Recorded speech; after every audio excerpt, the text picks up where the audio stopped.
New York में ये जो हमला हुआ है, वॉशिंगटन पोस्ट का कहना है कि इसमें 13 लोग इंजर्ड हैं। न्यूयॉर्क टाइम्स का कहना है कि इसमें 13 लोग इंजर्ड हैं। फॉक्स न्यूज कह रहा है कि इसमें 13 लोग इंजर्ड हैं। अभी इंजरी की लिस्ट सामने आई है, मौत का आंकड़ा वो भी धीरे धीरे सामने आएगा। ये जानकारी जो मिल रही है वो जानकारी ये है, मैं चाहूंगा प्लीज विजुअल्स प्ले ऑन करें।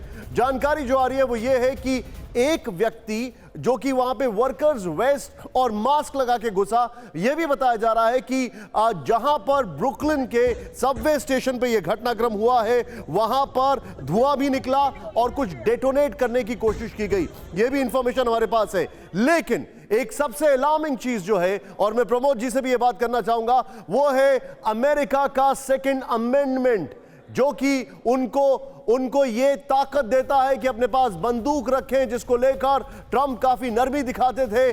बाइडेन से उम्मीद की जा रही थी काफी सारी चीजें होंगी, और वहां पर सेकेंड अमेंडमेंट जो है उसके चलते अगर कहा जाए तो अप्रैल 3 तक खाली न्यूयॉर्क में 296 शूटिंग के केसेस हुए हैं। 296 पिछले साल की तुलना में जिसमें 36 जो केसेस की बढ़ोतरी हुई है। पिछले साल 260 हुए थे 3 अप्रैल तक। न्यूयॉर्क के जो नए मेयर आए हैं उनके लिए बहुत बड़ी चुनौती है, और हमें यह डिनाई नहीं करना चाहिए। इस वक्त यह घटनाक्रम हो रहा है जब न्यूयॉर्क और वॉशिंगटन डीसी में, अमेरिका में हर रोज 31,000 कोरोना के केसेस आ रहे हैं। उनमें भी न्यूयॉर्क और वॉशिंगटन डीसी में सबसे ज्यादा केसेस आ रहे हैं। यहां पर आप जिन लोगों को देख रहे हैं, NYPD फायर डिपार्टमेंट जो है न्यूयॉर्क का, वो उनकी नाक का सवाल होता है। वो फायर डिपार्टमेंट वहां पे बहुत गर्व की बात होती है, उसमें नौकरी लगना, और वो लोग अभी पूरी तरीके से ताकत लगाकर यहां पर सारी चीजें इन्वेस्टिगेशन कर रहे हैं।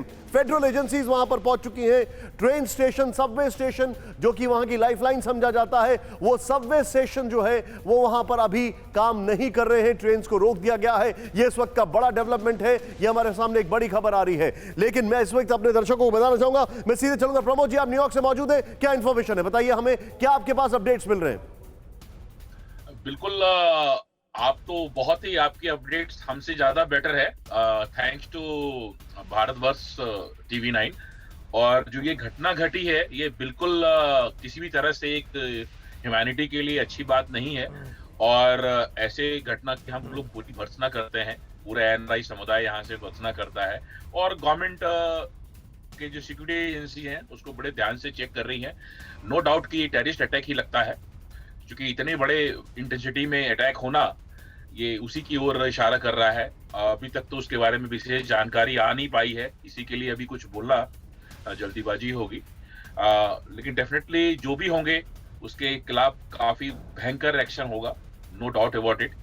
ये अमेरिका है, और आप लोग सभी, पूरा वर्ल्ड इसको याद सर, आप करेगा। जो बता रहे हैं, मैं सीधे यहां पर एक क्विक रिएक्शन लेना चाहूंगा जल माथुर से। जल माथुर, मेरे सामने जो सबसे बड़ी चुनौती है समझने की वो ये है सर, तेल अवीव में जिस तरीके से लोन वुल्फ अटैक हो रहे हैं with some routes and a sleeper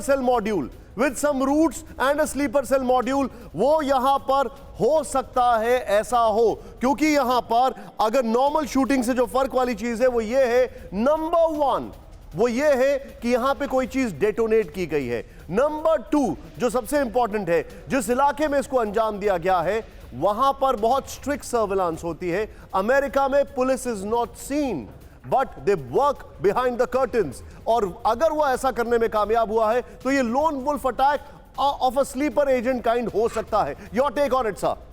बिल्कुल। देखिए, मैं आपको जहां से आपने छोड़ा था वहीं से आगे ले जाना चाहता हूं।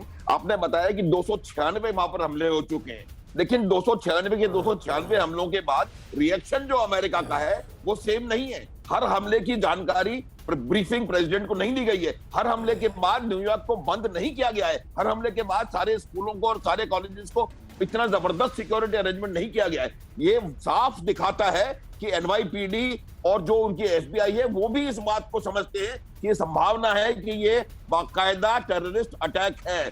और मोडस ऑपरेंडी जिसकी मैं बात कर रहा था, उसका अर्थ ये भी है कि अगर ये पहला उसका स्टेप है तो दूसरा स्टेप जो होटल में हुआ था, दूसरा स्टेप शायद वो हो सकता है। तो इसलिए उन्होंने पूरे प्रिकॉशंस लिए हैं। प्रेसिडेंट ने अपने सारे अपॉइंटमेंट्स कैंसिल किए हैं। ये इस बात की ग्रेविटी ऑफ मैटर को दर्शाता है। तो ये बात आप समझ लें कि मेरा ये मानना है कि ये कोई लोन वुल्फ टाइप अटैक नहीं है, ये बाकायदा एक प्लान्ड और with the connivance of people there, जो स्लीपर सेल्स हैं उसको एक्टिवेट किया गया होगा शायद, और वहां पर जो लोग काम कर रहे हैं ब्रुकलिन के मेट्रो सबवे स्टेशन में, उन लोगों का। लेकिन सर ये अमेरिकी गवर्नमेंट के लिए कितना बड़ा चैलेंज आप मानते हैं? 21 साल बाद इतना बड़ा अगर ये आतंकी हमला है, मैं अगर अभी कह रहा हूं क्योंकि अभी तक कंफर्मेशन कहीं भी गवर्नमेंट ऑफिशियल की तरफ से नहीं हुआ है, संदिग्ध नहीं पकड़ा गया अब तक। अगर ये आतंकी हमला है तो अमेरिकन गवर्नमेंट के लिए कितना बड़ा चैलेंज है, और खासकर तब जब रशिया और यूक्रेन युद्ध हो रहा हो और वहां पर यूक्रेन को खुलकर समर्थन कर रहा हो अमेरिका।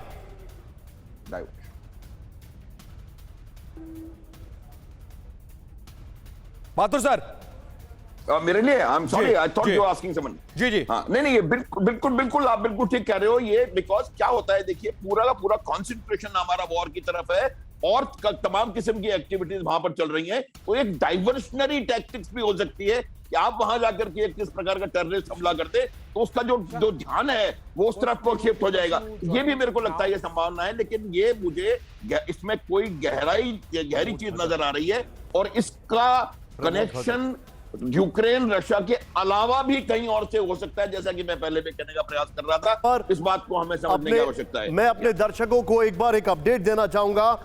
परवाह देश की, सोमवार से शुक्रवार रात 10 बजे TV9 भारतवर्ष पर।